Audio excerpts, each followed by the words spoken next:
Okay, let's do some more problems. This is for the given function f of x and value of L, C, and epsilon positive. Find the largest open interval about C on which the inequality, the absolute value of f of x minus L is less than epsilon holds. Then determine the largest value for delta positive such that for all x satisfying this inequality also holds. So these are the value for function, limit, c, and epsilon. Keep in mind, this is the definition. We know the definition of, where is that?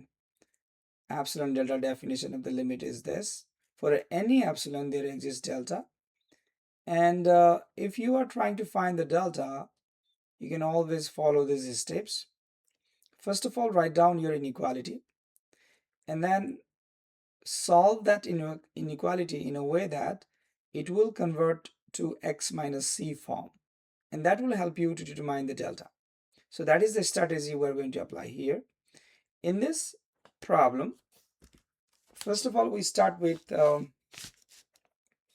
this absolute value of f of x minus L less than epsilon. We know function f of x is the square root of 10x plus 71 minus L is 11 and epsilon is 0.1. If you try to expand this absolute value, the meaning of this is, this value is in between the square root of 10x plus 71 minus 11 is in between 0.1 and negative 0.1, from negative to the positive. So that's the meaning of absolute value.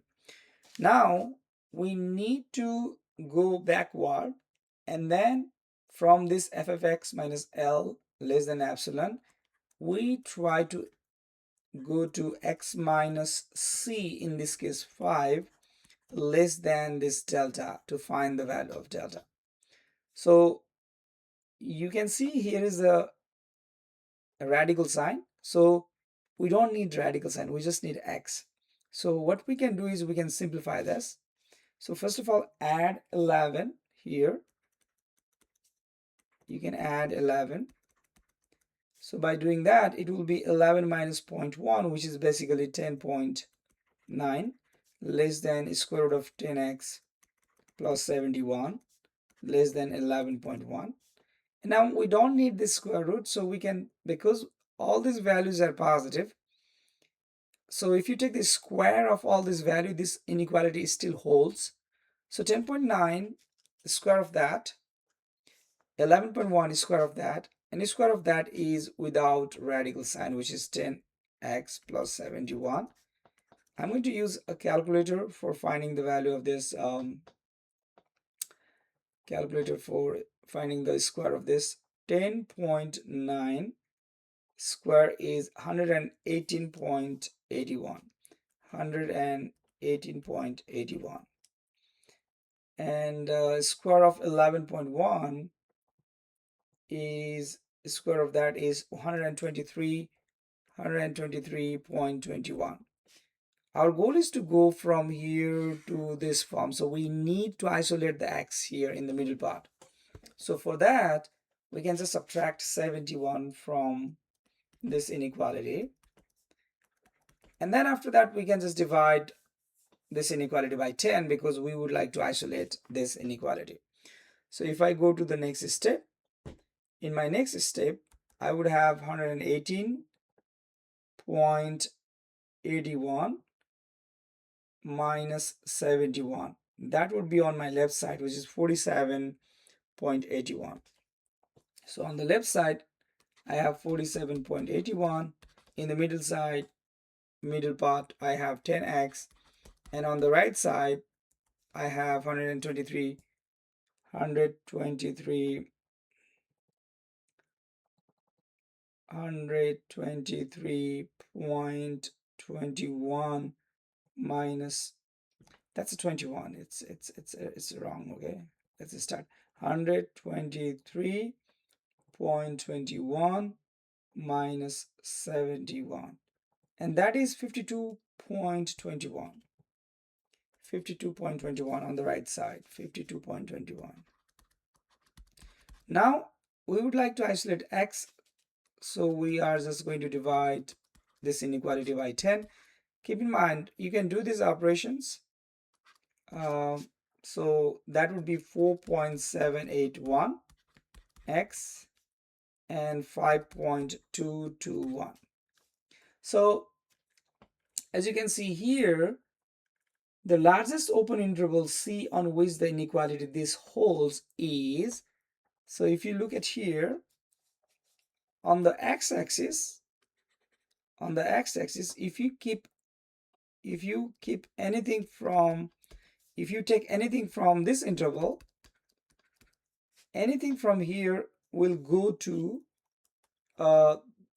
inside this interval. So the largest interval would be 4.781. I guess it's a 781. Round to the 4 decimal place. Is it 4 decimal place? Okay. And then 5.221. 5.221. If you pick anything from here, the image of that input will go inside this interval. That's the meaning. Okay. Now, by looking this thing, what is the value of the delta? The delta is, keep in mind, delta is the value, delta comes if you have x minus 5 in the middle part.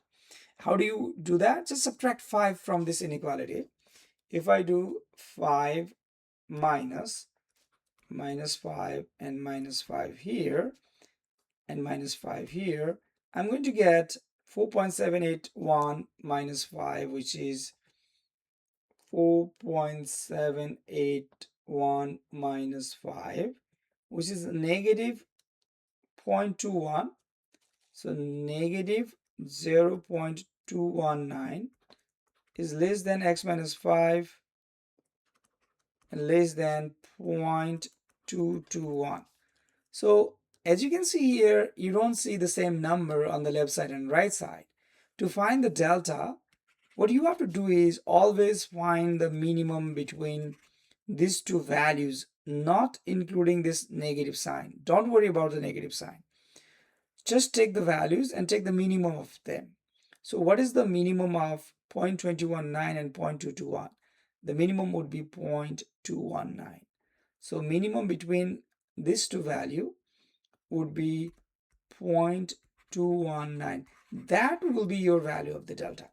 So the reason we take minimum is by taking the minimum distance, we are making sure that after creating open interval around x minus 5, and if we take delta as the minimum value, on the right side, you have the room to go further, but we don't care because we just want to find out a delta such that everything from that interval goes inside here. That's the reason we take minimum value. So what is the value of delta? It's a 0.219. 0.219.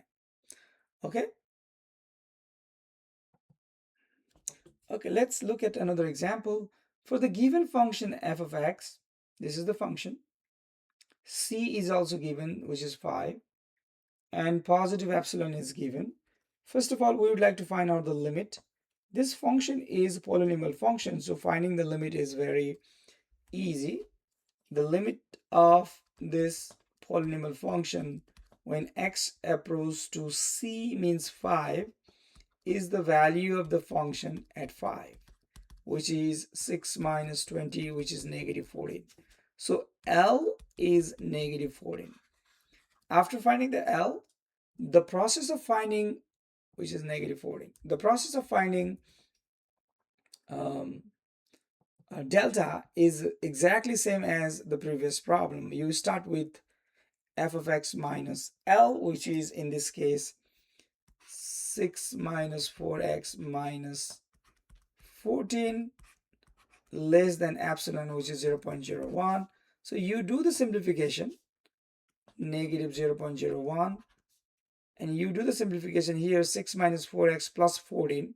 So 6 plus 14 is 20 minus 4x is less than 0.01. And you try to go from here to x minus c, in this case, x minus 5. You try to go to x minus 5. Keep in mind, here you have minus 4x, but you want to change that to the x minus 5. You can do that. That's not, you know, that's not big deal. What you can do is, first of all, look, there is a 4x, there is a 20, so you can factor out 4. That gives you 5 minus x, 0.01. And then after that, you can divide both sides by, this inequality by 4. So that will give you, divide 0.01 by 4. That will give you 0.0025 on the left side. Negative 0.0025. 5 minus x. And on the right side, this is, if you divide 0.01 by 4, it's a 0.0025. Am I right here? 0.01. Yes. So now, 5 minus x, though we need x minus 5, but 5 minus x and x minus 5, that's the same thing. What you can do is, you can just factor out negative sign here, and that will give you x minus 5. And you can play with this inequality, and it's going to end up with the same value. Because we don't want negative sign here, just divide this inequality by negative. But when you divide by negative, what happens is this inequality sign flips. So that becomes, if you divide this by negative, negative, negative, negative here, not only the sign changes, this inequality also flip. So eventually it will be 0.025 is greater than x minus 5 is greater than negative 0.025. The meaning is x minus 5 is less than 0.0025. Okay, so the delta is 0.0025. That's the delta.